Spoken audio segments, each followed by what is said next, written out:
Ok. PUR, PUR, PAC, PAC, PSL, ajá, PI y PCI. Ok, esos son los patrones adicionales que les pedí averiguar. Muy bien. Pero ¿cuáles son los patrones GRASP? Adelante, Jesús. Perdón, Ruth. Adelante, Ruth. Es el experto en información, creador, alta cohesión, bajo acoplamiento y el controlador. Muy bien. Esos son los 5 patrones GRASP. A ver, su compañero Luis Guillermo, ¿me quiere decir qué es una responsabilidad? Sí, profesora. Lo que recuerdo es que, bueno, está orientado más que nada que una sola parte se encargue de realizar ciertas pues acciones en base a su propósito, no para lo que fue creado, asignarle esa responsabilidad y que cumpla con esa responsabilidad específica. Ok, nada más que no me dices qué es una responsabilidad. Está bien lo que dijiste, pero me gustaría puntualizar qué es una responsabilidad. ¿Alguien más quiere participar con esta definición? Yo, profesora, entiendo por responsabilidad que es el cumplimiento de una obligación. Ajá, el cumplimiento de una obligación por parte de... ¿Específica? Ajá, sí. Específica para un objeto, ¿verdad? Claro que vamos a ver que después, para cumplir una obligación, los objetos tienen que colaborar. Y en ese sentido, pues decimos que hay una responsabilidad de grano grueso. Ahorita vamos a verlo con todo detalle. Bien, yo les propongo que primero veamos cada uno de estos patrones y que luego vayamos a ver los otros patrones que les pedí averiguar, casándolos precisamente con estos patrones GRASP. Voy a compartir pantalla.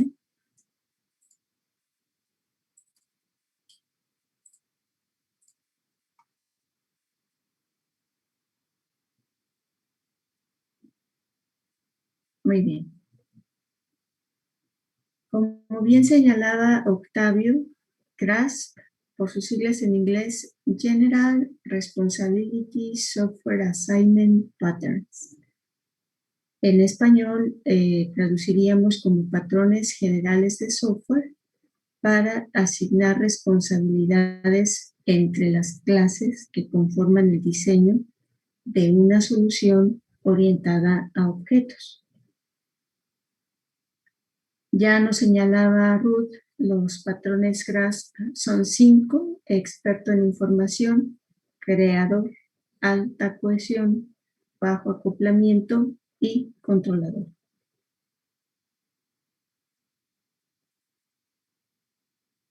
Vamos a distinguir dos conceptos muy importantes, que es responsabilidad y método. Responsabilidad vamos a entenderla como contrato u obligación que deberá ejecutar un objeto en cuanto a su comportamiento. Y tenemos dos tipos. Responsabilidad de conocer. Significa que un objeto llama a métodos de los objetos relacionados. Responsabilidad de hacer. Un objeto ejecuta métodos propios. Díganme ustedes, en el ejemplo de dados, ¿en qué clases podemos ubicar, entre qué clases podemos ubicar la responsabilidad de conocer? Adelante, Jesús. La clase gestor. ¿De la clase gestor con cuál otra? Puede ser con la clase dado, con la clase histograma. De acuerdo, muy bien. ¿Por qué? Porque ese objeto gestor está llamando a métodos de tanto del objeto dado como del objeto histograma. Entonces ahí vean cómo estamos utilizando una responsabilidad de conocer. ¿Quién tiene esta responsabilidad? El manejador o el gestor. Ahora, denme un ejemplo de responsabilidad de hacer. ¿Quién levanta la mano? Adelante, Octavio. ¿Podría ser el método de girar del dado? Exactamente. O también el de graficar de histograma. Muy bien. Efectivamente, estas son responsabilidades que hace un objeto a través de su método, ¿no? Bien. Ahora vamos a distinguir la responsabilidad de grano fino de la responsabilidad de grano grueso. La responsabilidad de grano fino implica diseñar uno o varios métodos en la clase de un objeto.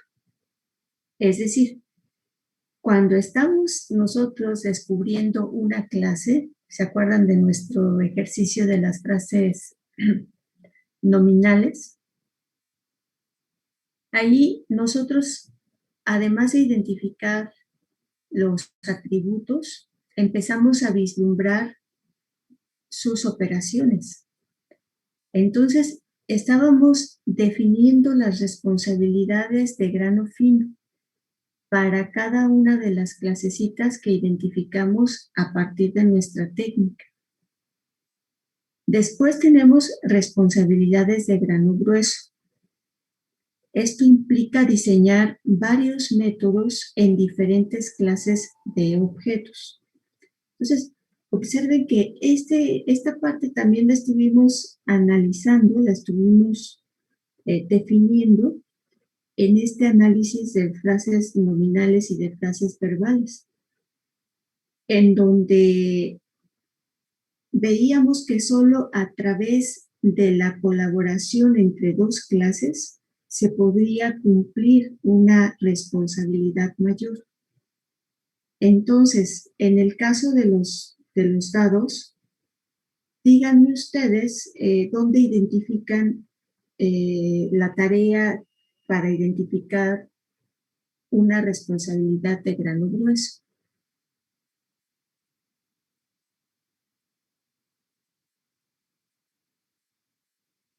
Adelante, Luz.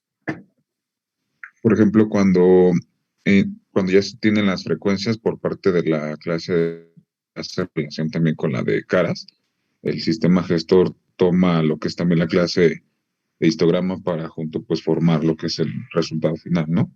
Exactamente, muy bien, Luis. Efectivamente, nosotros debíamos diseñar cómo se iba a formar ese histograma.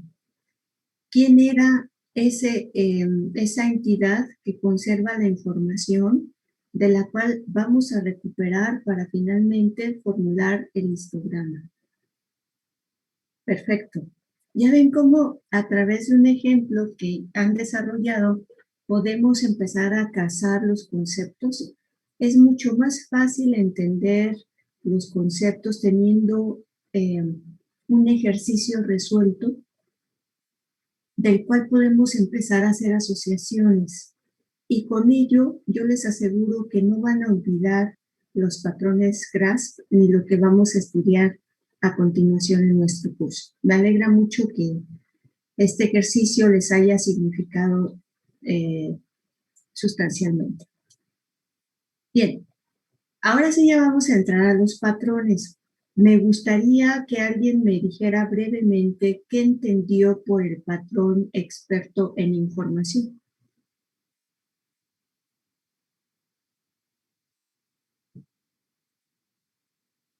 Adelante, Jesús. Era básicamente buscar las clases objetos que cuentan con la información necesaria para realizar la obligación. Ok, perfecto. Muy bien.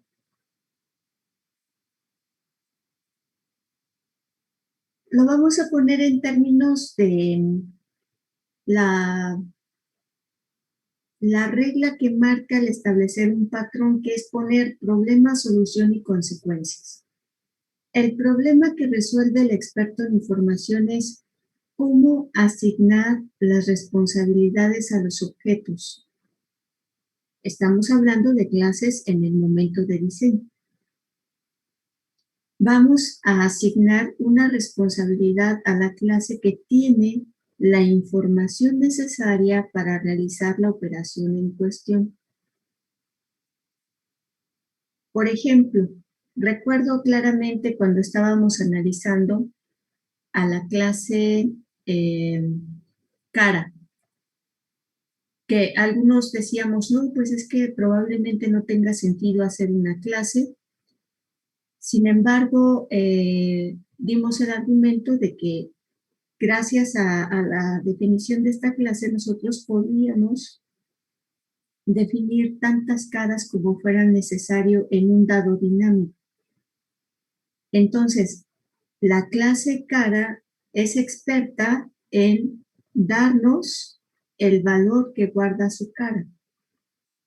Y esa sería su única responsabilidad. De hecho, eso fue lo que concluimos en el análisis.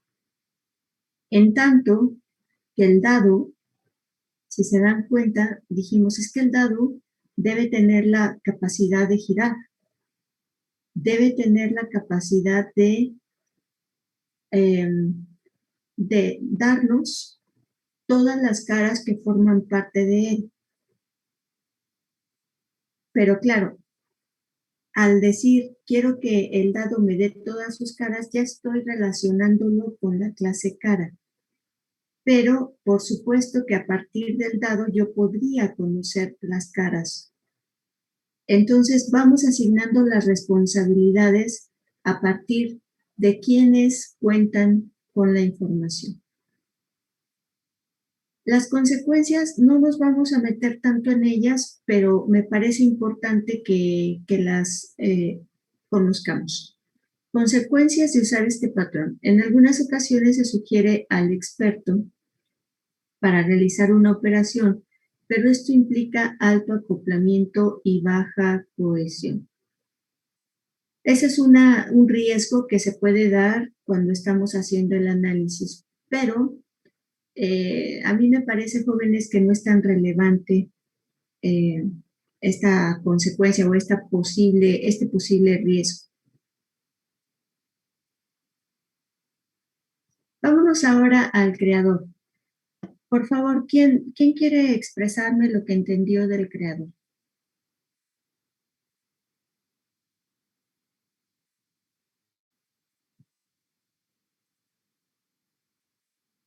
A ver, su compañero Aarón, José Aarón.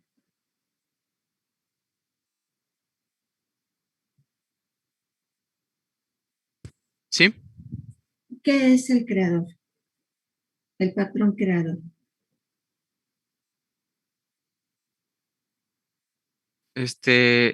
Bueno, yo entendí que sería más bien el que...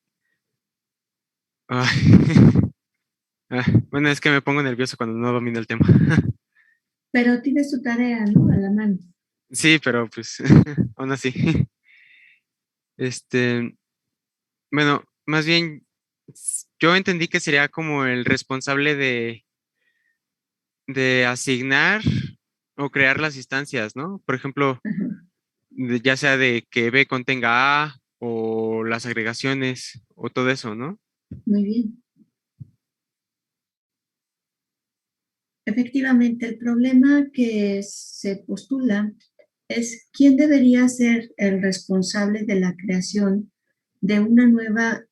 Aquí puse instancia, jóvenes, pero instancia en español está mal empleado.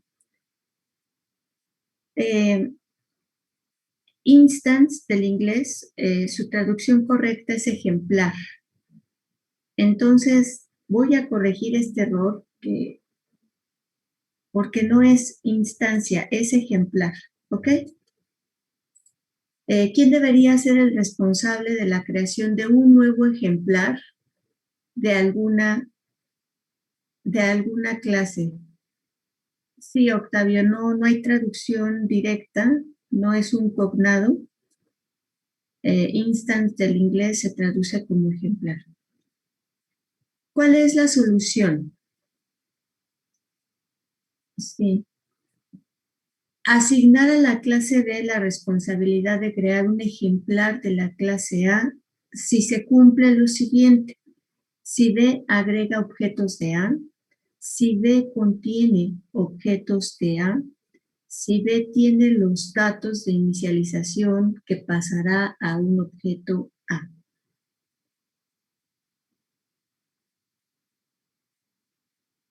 Díganme en nuestro ejercicio, aquí yo creo que va a haber distintas opciones. ¿Cuál fue su... mencionen pues una clase creadora en el ejercicio de los dados. ¿Quién menciona en este caso de lo que programaron, de lo que entregaron? ¿Quién fue la clase creadora? En el caso de Luis Guillermo fue el main, ¿ok? En mi caso igual, dejé que main creara todo. De acuerdo, muy bien. Alguien pudo decidir que fuera la clase gestora, ¿no? Sí, de hecho, pudimos haber tenido también varios creadores, ¿no? Claro, por supuesto, Octavio.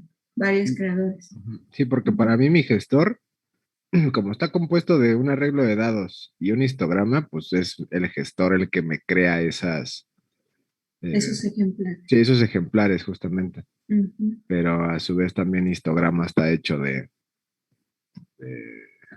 de una frecuencia y es histograma quien lo crea. O sea, está como que encadenado ahí, más o menos. Ujú. Ok, De hecho, yo intenté hacer, bueno, no intenté, hice mi gestor mi main, entonces pues prácticamente son las dos. ok, de acuerdo. Consecuencias. Crear condicionalmente un ejemplar a partir de una familia de clases similares en base al valor de alguna propiedad. En este caso sería mejor emplear el patrón factory.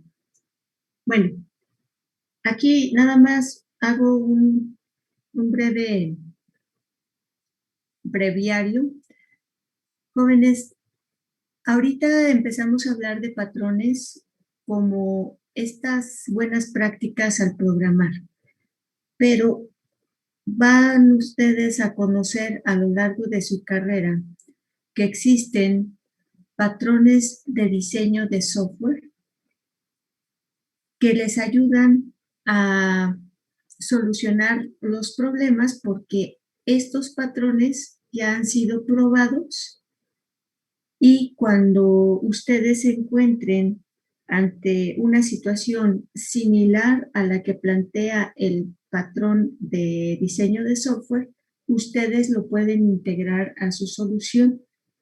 Uno de esos patrones es el patrón factory que está aquí enunciado. Y aprovecho para hacer un comercial. Hay una UEA dedicada a los patrones de diseño de software. En esa UEA se estudian una serie de patrones, incluido este que se menciona en esta transparencia. Entonces, bueno, ahorita no se preocupen, no necesitamos adentrarnos a este tema, pero sí que empiecen a escuchar que existen patrones de diseño de software que pueden reutilizar en nuevos problemas, para solucionar nuevos problemas. Ok.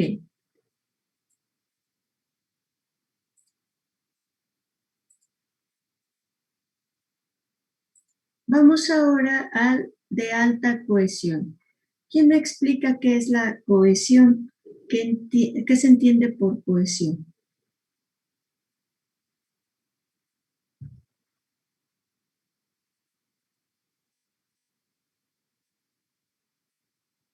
A ver, su compañero Juan Carlos García Cepeda. Sí. Bueno, yo entiendo por alta cohesión que, bueno, por ejemplo, una clase debe almacenar una cierta información que sea, pues, coherente y que tiene que estar relacionada con la misma clase. Muy bien, muy bien. La cuestión la vamos a entender como en qué medida los métodos de una clase están relacionados con la razón de ser de esa clase y en qué medida los métodos hacen una tarea específica. Recuerdo que cuando estábamos analizando lo de los dados, yo les comenté que la idea es hacer clases muy acotadas a su razón de ser. Yo les explicaba que no conviene dar responsabilidades a una clase que no le correspondan. Hay que cuidar mucho eso, porque precisamente tiene que ver con la cohesión. Yo tengo que definir operaciones que son propias de esta clase y que están relacionados con su razón de ser. Luego entonces, ¿se acuerdan que en dado decíamos, yo no puedo darle al dado la responsabilidad de que haga el histograma, por ejemplo? Sería un error, porque el dado lo único que fue creado es para girar y para ser lanzado y que en determinado momento me dé o me muestre una de sus caras. Entonces, en la medida en que ustedes logren identificar la razón de ser de una clase y en consecuencia proporcionen métodos específicos, estarán cuidando la cohesión. Ahora, ¿qué plantea el problema? ¿Cómo asegurar que los métodos correspondan con la razón de ser de la clase y cómo limitarlo a una tarea específica? Bueno, aquí es un poco reiterativa la solución, pero a mí me parece que con lo que hemos experimentado en dados, empiezan ustedes a tener la intuición que les permite definir métodos adecuados para cada clase. La solución dice así: definir métodos que hacen una tarea específica cada uno y cuidar que estos estén relacionados con la razón de ser de la clase. Consecuencia, facilita la comprensión del diseño e incrementa la reutilización. Este concepto de reutilización va a aparecer con cierta frecuencia. Esos patrones de los que les hablé, los patrones de diseño de software, precisamente cumplen con esta característica, la reutilización. Son soluciones también hechas, jóvenes, que ustedes las pueden integrar en otras soluciones. Entonces, en la medida en que ustedes cumplen con la cohesión, con tener una alta cohesión, van a permitir que sus clases se conviertan en entidades reutilizables. Ahora vámonos al acoplamiento. ¿Quién me dice qué entendió por el acoplamiento? A ver, Gustavo Almazán. Sí, maestra, bueno, yo lo que entiendo es que deben estar relacionados los métodos, o sea, que tengan algún sentido entre ellos.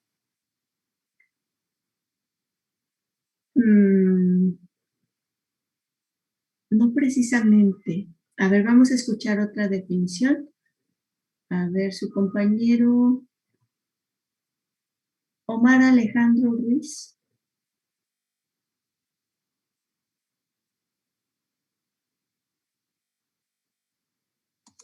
Sí, hola, profesor.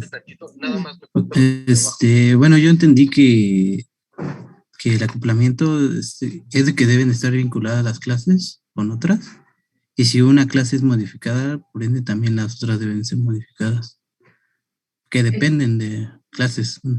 Efectivamente tiene que ver con las relaciones que vamos a tener entre las clases. Muy bien.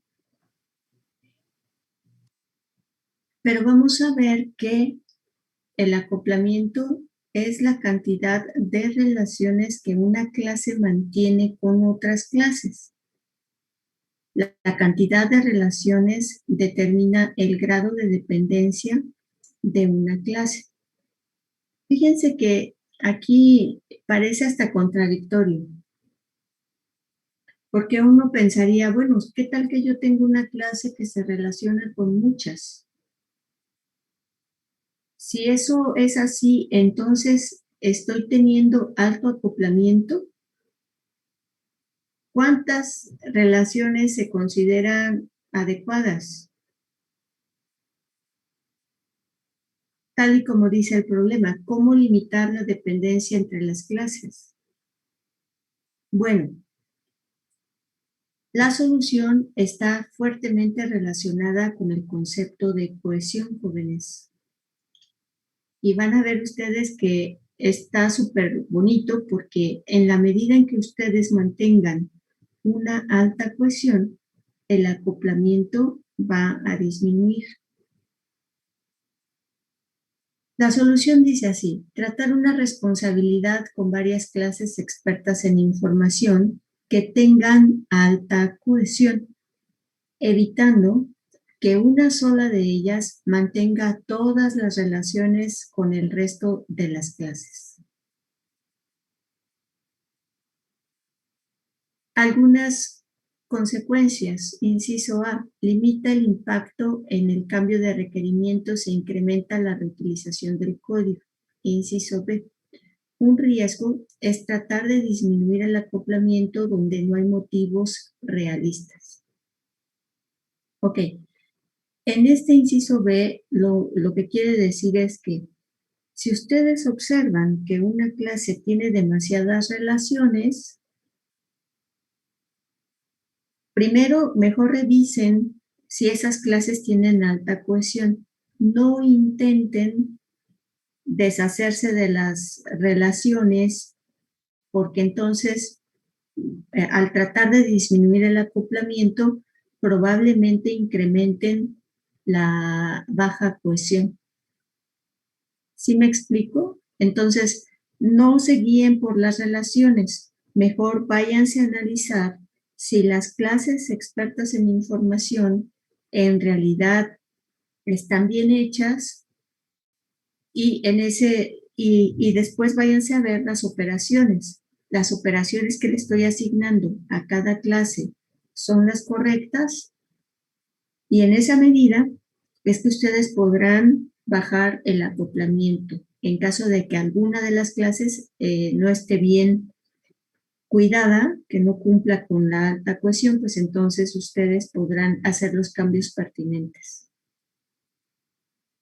Muy bien. Vamos a hablar ahora del controlador.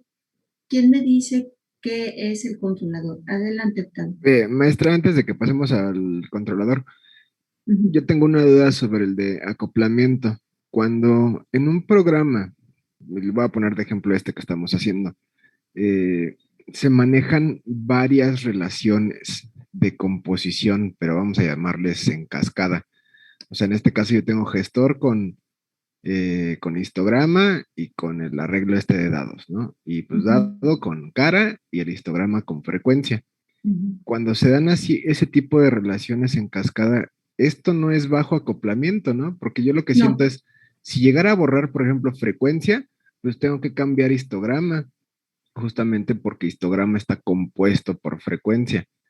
Exacto. Lo que me lleva a preguntarme si más bien estoy ahí haciendo un mal diseño, porque si cambio algo en las clases de abajo, por así decirlo, en las clases hijas, bueno, es que no son hijas, ¿no? Pero de las clases de las cuales están compuestas mis demás clases, tengo que cambiarlas de arriba. ¿Cómo puedo corregir eso si es que más bien es necesario? O sea, porque me causa ahí un poquito de duda el inciso B que tiene ahí en su en su Ujú. presentación, ¿no? O sea, existe el riesgo de querer bajo acoplamiento en donde en realidad no hay ni siquiera necesidad de hacerlo, ¿no? O sea, no sé si Exacto. este sea el caso. No, no es el caso, Octavio. Te voy a explicar a qué se refiere con una imagen. Creo que la imagen que voy a pintar puede ser mucho más clara. Ok. Voy a compartir pantalla.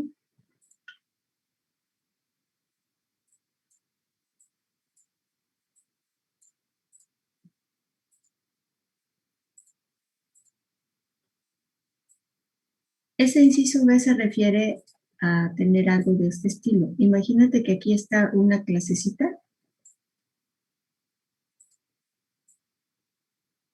pero que esa clasecita, ay,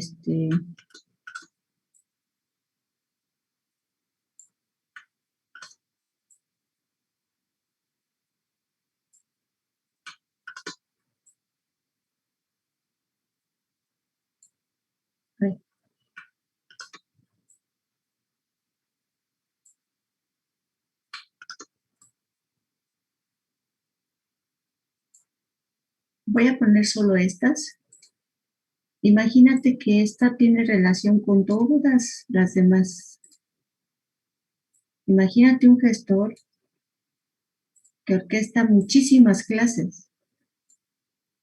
Querrá decir que él tiene una dependencia muy fuerte con el resto.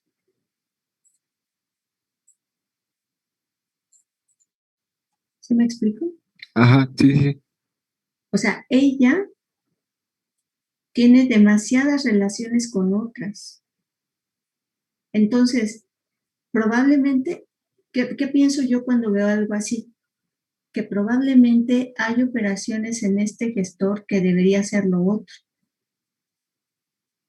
Que probablemente estoy utilizando un único gestor para coordinar una serie de operaciones relacionadas con estas expertas en información y que probablemente se debería separar. Pero, digamos, no te guíes tanto por el número de, bueno, de primera vista sí, ¿no? Dices, ah, caray, como que esta tiene demasiadas relaciones. Ok, no se trata de quitar por quitar las relaciones, sino tienes que analizar si esta clase la puedes dividir en dos, porque probablemente está haciendo demasiada, le estás dando demasiada responsabilidad en grupos de operaciones que probablemente no tienen que ver. Tienes que ver si el resto de las clases están siendo, si están siguiendo correctamente el patrón de alto acoplamiento, si ellas están cumpliendo bien con su razón de ser. Ajá. Ok, maestra. A eso se refiere Octavio y José, no tengo un número de cuántas responsabilidades sería la ideal. No existe porque hay problemas en donde tú te puedes encontrar estos fenómenos, ¿sí? Problemas que son muy grandes. Pero yo lo que les puedo decir por experiencia es observen si, porque este tipo de relaciones donde una se conecta con muchas, pasa con mucha frecuencia en los gestores, en los manejadores, en los controladores, ¿de acuerdo? Entonces, lo que deben revisar es si ese controlador o ese gestor está dedicado a hacer demasiadas tareas que se podrían separar probablemente en varios. ¿Sí me explico, jóvenes? Sí, maestra, gracias. Aquí puse un ejemplo de 5, pero yo les puedo decir, he visto soluciones en donde hasta 5 pues todavía es manejable, digamos, no está violando este principio del alto acoplamiento. Pero solamente lo dibujé así para dar la idea. ¿De acuerdo?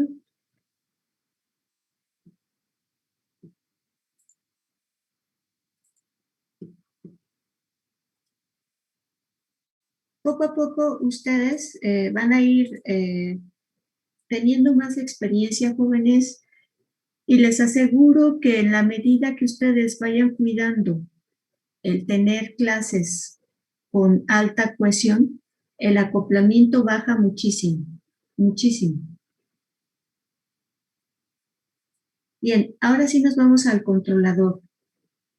¿Quién me quiere comentar al respecto? A ver, su compañera. Nereida, por favor.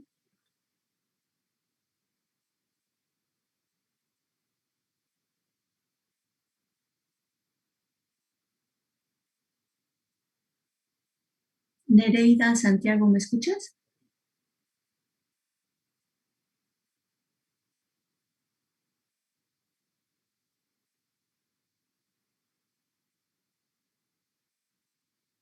Creo que no está.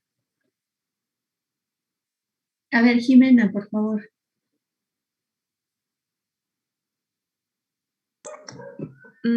Pues por lo que puedo entender es que funciona como controlador, como gestor, y que tiene la responsabilidad de hacer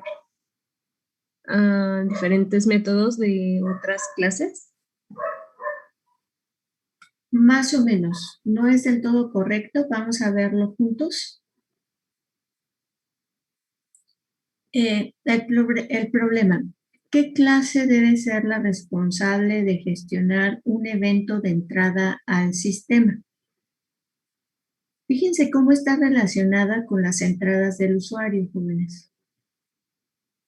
Bueno, debemos crear una clase controladora para gestionar los eventos del sistema que tiene que ver con un caso de uso específico. Aquí aparece la palabra caso de uso que muy pronto vamos a empezar a revisar.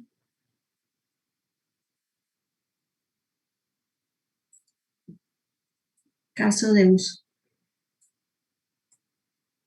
La clase controladora delega las tareas coordinadamente a las clases expertas en información.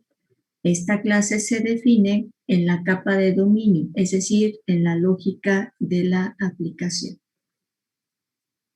Entonces, no me quiero adelantar a revisar el tema de casos de uso, pero ahorita quiero que conserven la idea de que un controlador va a estar dedicado a gestionar los eventos del sistema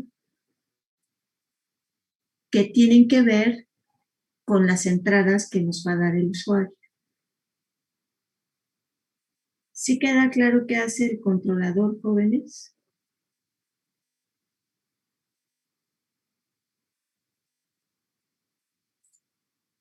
Sí. Fíjense que lo vamos a experimentar esta semana. ¿Por qué? Porque ustedes tienen que diseñar la parte gráfica de la aplicación de los datos.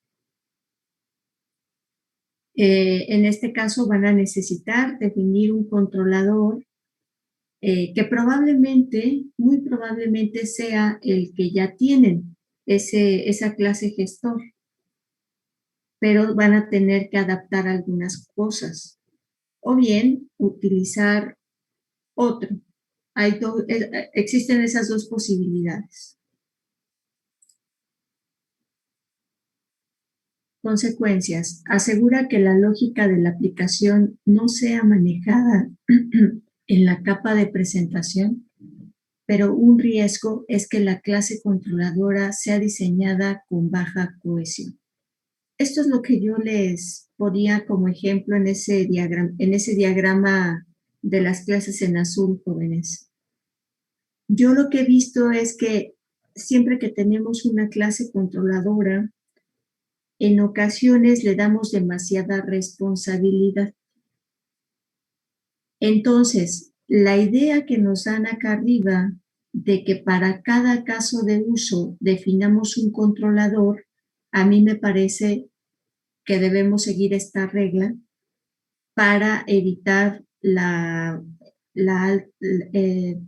el alto acoplamiento.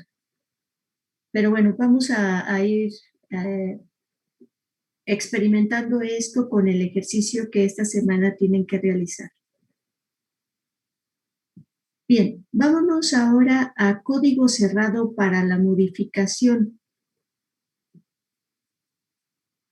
¿Alguien leyó al respecto o esto no entró en la tarea? A ver, me dicen por favor.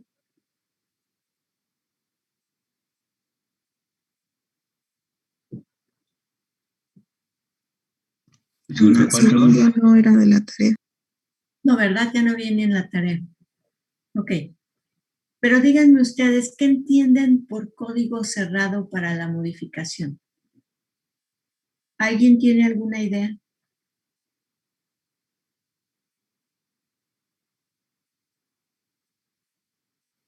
Que es Ok. definitivo y que ya no debe de tener ninguna modificación como actualizaciones o mantenimiento o algo por el estilo. Más o menos. Vamos a verlo juntos. Código cerrado para la modificación. Significa, jóvenes, que las clases que dan origen a los objetos deberán estar definidas de tal forma que una vez creadas no requieran ser modificadas. ¿Sí queda claro la idea?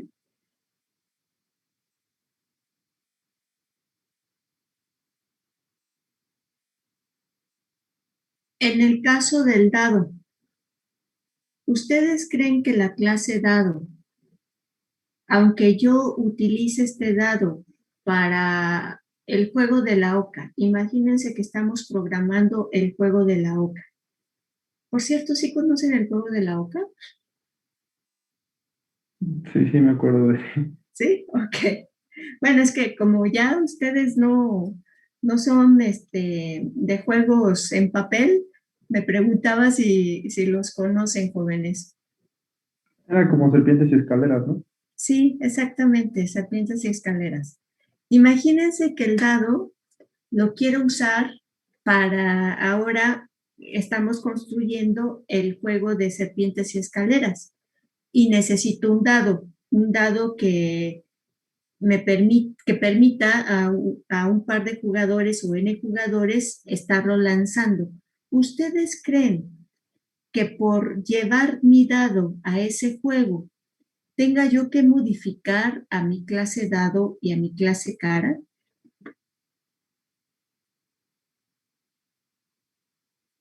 No. Muy bien, Luis. No, porque el dado y la cara ya fueron bien definidos. Tienen la tarea o sus tareas adecuadas. Lo único que voy a hacer es utilizarlo para otra finalidad, que en este caso es jugar serpientes y escaleras. Ah, no, profesora, pero es que este dado, nosotros dijimos que es dinámico y para el juego de la oca se requiere un dado de 6 caras. Sí, pero precisamente ese dado que ustedes construyeron permite definir n número de caras. Si para ese juego se requieren solo 6, yo no necesito modificar absolutamente nada. Simplemente le digo al dado, quiero 6 caras y ya lo construí. ¿Se dan cuenta, jóvenes, a qué se refiere con código cerrado para la modificación? Son como las subclases que no requieren modificación, aunque la clase superior ya ha sido modificada, ¿no? Aunque la clase, ¿cuál? Superior o padre. El gestor puede cambiar, ¿estás de acuerdo? En el caso concreto que hicimos, gestor era el que se comunicaba con el dado.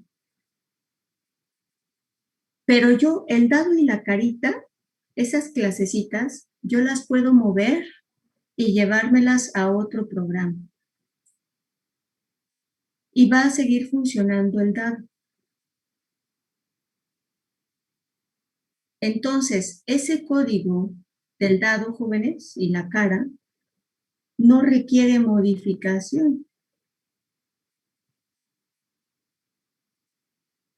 Probablemente va a estar siendo utilizado por un gestor distinto, sí, pero yo ya no tengo absolutamente nada que modificar a mi clase dado y a mi clase cara. A eso se le conoce como código cerrado para la modificación.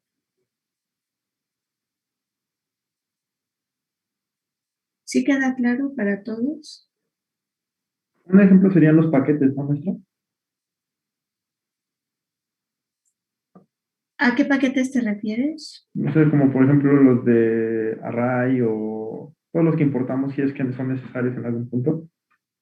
Por supuesto, todas esas clases ya están bien diseñadas, bien programadas y simplemente nosotros las integramos a nuestra nueva solución. Efectivamente, ese es un ejemplo. En este caso, no sería código cerrado si hubiéramos creado una clase dado que tuviera forzosamente 3 caras, ¿no? Entonces no lo podríamos pasar al juego de la oca porque no nos sirve, ¿no? Tendríamos que modificar el código para que ahora ocupe las 6 caras, ¿no? Exactamente. Pero precisamente el objetivo del ejercicio, cuando yo les pedí que hiciéramos un dado dinámico, es para tener un código cerrado para la modificación. Porque no importa en dónde lo utilices, si yo le paso cuántas caras quiero, ya queda definido el dado. Entonces, ese tipo de soluciones, jóvenes, en donde nosotros permitimos la definición del objeto en tiempo de ejecución, es decir, dinámicamente, se convierten en códigos cerrados para la modificación. ¡Wow! ¡Qué bonito! Entonces sí estamos empleando los patrones GRASS. ¡Wow! Vean cómo los hemos utilizado en esa solución de los dados y estamos cumpliendo con estos patrones. Bien, después viene otro concepto, código abierto para ser extendido. ¿A qué se refiere? ¿Alguien tiene una idea?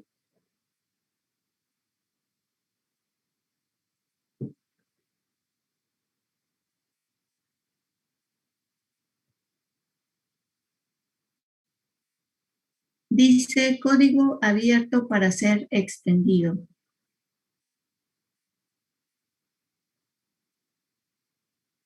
¿No? Pues sería justamente que podamos agregar nuevas funcionalidades pues al proyecto, ¿no? O sea, sin necesidad de cambiar mucho más el código que ya tenemos. Perfecto, Octavio. Muy bien, muy bien. Tiene que ver con eso. Significa que puedo agregar nuevas clases de objetos para ampliar el alcance de la solución del problema. Ok, aquí tengo otro ejemplo, jóvenes.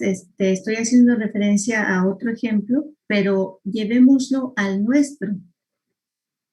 Ahorita nosotros tenemos una aplicación chiquita que lo único que hace es simular el lanzamiento de los dados un montón de veces, ¿no? Y después queremos que nos dibuje un histograma. Hasta ahí todo bien.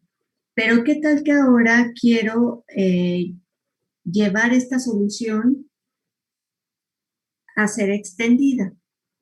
¿Qué ideas propondrían ustedes para extender esta simulación?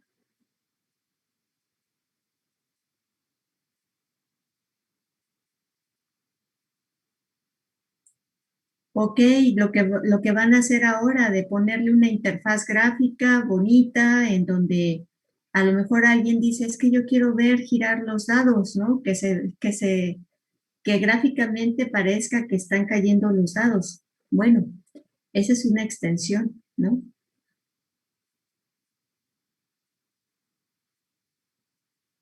Algo que estaba pensando era así como, obviamente si pides que sea un dado de 12 caras, pues tendrás que estar descargando figuras o fotos de dados que tienen esa cantidad de caras.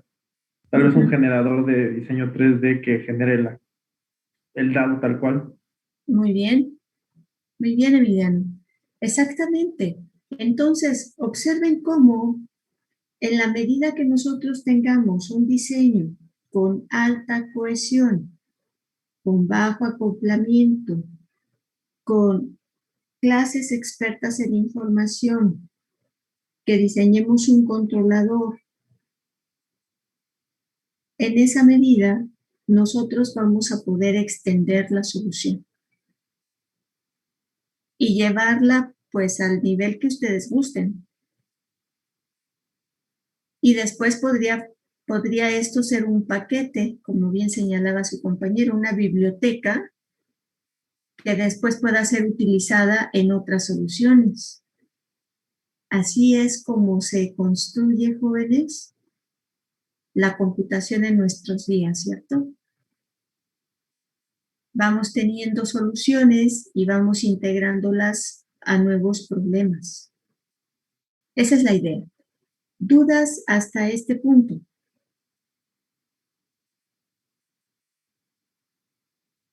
¿Queda claro, jóvenes? Sí, profesora, que todo claro. Muy bien. Con esto he concluido la parte de teoría. Si no hay dudas, entonces me gustaría que comencemos a plantear el mock-up de lo que va a ser la aplicación del dado. Se quedó como tarea, pero me gustaría que lo trabajen aquí. ¿Ok? ¿Quieren formarse en equipos o prefieren hacerlo de forma individual?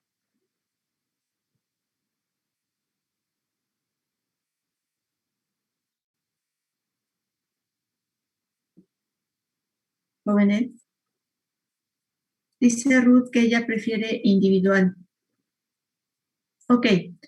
Entonces, ¿qué les parece si les doy unos 15 minutos para que propongan en papel o si tienen alguna herramienta de mock-up para interfaces gráficas, úsenla y empiecen a diseñar cómo sería esa interfaz gráfica para el usuario, teniendo en cuenta los datos de entrada que van a recibir y la salida que debe proporcionar este programa.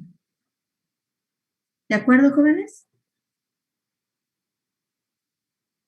Sí, profesor. Ok, los interrumpo entonces a las 11:15.